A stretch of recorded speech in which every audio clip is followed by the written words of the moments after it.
Bonjour à tous, excusez-moi, ce tuto n'est pas parfait, mais vu l'urgence, je le lance quand même pour ceux qui, comme moi, pourraient dépanner en faisant des masques qui filtrent au moins les gouttelettes pour celui qui le porte.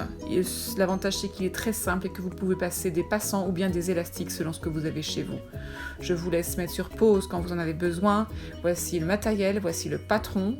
Il y a besoin de 3 types de choses, la housse, la couche absorbante, donc à mesure à adapter selon la morphologie que vous voulez, pour laquelle vous voulez faire le masque, et puis les petits passants que vous verrez plus tard. On fait bien sûr la coupe de toutes ces pièces, on obtient les 2 rectangles de tissu pour la housse, le rectangle de tissu absorbant, moi c'est une serviette ultra absorbante de piscine que j'ai sacrifiée.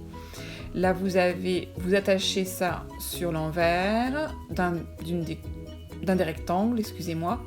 Vous piquez, vous cousez tout ça. Puis ensuite, vous cousez endroit sur endroit les 2 rectangles de tissu. C'est pratique quand c'est un tissu comme celui-ci avec des rayures ou des carreaux. Vous obtenez à la fin, les 2 endroits sont cousus, sauf le dernier côté, le 4e. La dernière 4e longue largeur qui va vous servir à retourner complètement l'ensemble. Voilà, là je retourne tout l'ensemble, je le remets sur l'endroit. Voilà, je travaille les petits coins pour qu'ils soient bien, voilà, avec ce petit geste que l'on connaît bien.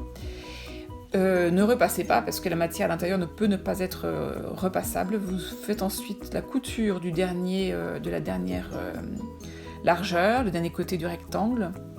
Et ensuite, vous commencez le petit accordéon, alors soit 5 ou 4 passants selon la taille du masque final. Un petit accordéon comme ça. Attention, ensuite on va mettre les aiguilles. Pensez à mettre les têtes vers l'intérieur du masque, ça sera plus pratique pour les retirer, même indispensable pour les retirer lorsque vous aurez fait les passants de chacun des 2 côtés. Voilà, vous voyez, ils sont bien alignés. Et tête vers l'intérieur. Vous faites ensuite vos petits passants, c'est un petit manchon qui doit avoir cette longueur-là au final, vous surpiquez, voilà, 5 sur 12 à peu près, sur 13.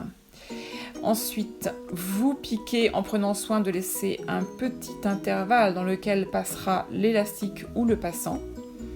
Voilà, bon désolé, la couture est assez mal faite, c'était mon premier, mais en tout cas voilà, on voit le passant final avec l'élastique et le ruban qui passe à l'intérieur. On pourra d'ailleurs masquer le nœud en faisant coulisser à l'intérieur du passant. Faites un passant assez large, il faut que ce soit pratique.